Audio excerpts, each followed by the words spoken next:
มเพลินធ្លាប់ក្តៅរាប់ម៉ឺនអង្សាគង់ក្តៅចាញ់ភ្លើងស្នេហាចេះកាត់សទ្ធាច្រៀងខ្លារាល់ថ្ងៃទូទ្រូងពីងដែកទូបែកមិនខានបើគ្មាននិស័យស្នេហ៍កាចចងរៃដៃកាន់ដាវលំពេញថ្មី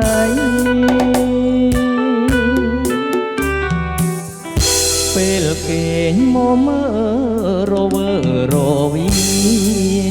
ភួងជ្រាំទឹកភ្នែកលាយបាយទាំងទ្រូងស្ទើរធ្លាយដោយសារតែស្រីដួងចិត្តខកខានព្រោះតែនឹកស្មានថាគេប្រណីធ្វើឲ្យលោកីអាប់អស់រស្មីជាវិត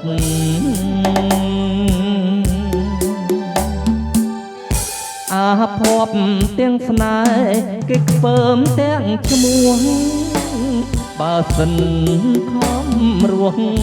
ក៏រស់គ្មានគេអាណិត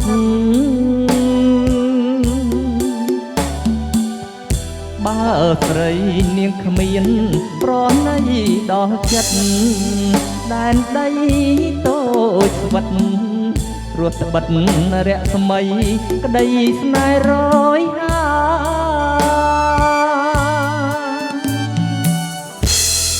នំភ្លើងស្នេហាគ្មានគ្រារលត់ជាតិនិងខំជាងមិនផុតពីភ្លើងស្នេហ៍ដុតគ្មានពេលណាស្បាយតន្ត្រីពីរោះអស់ខ្លឹមសារក្នុងជាតិនេះហើយឮតែចំឡើយឆ្លើយថាទ្រូងអើយក្តៅណាស់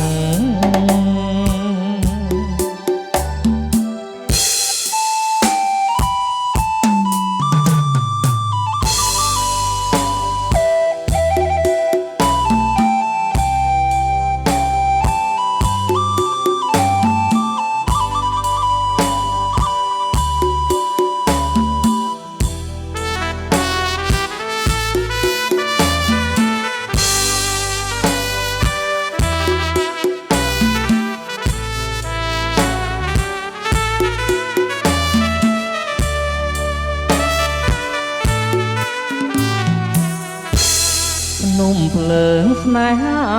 គ្មានគ្រារលត់ជាតិនិងខំជាងមិនផុតពីភ្លើងស្នេហ៍ដុតគ្មានពេលណាស្បាយតន្ត្រីពីរោះអស់ខ្លឹមសារក្នុងជាតិនេះហើយឮតែចំឡើយឆ្លើយថាទ្រូងអើយក្តៅណាស់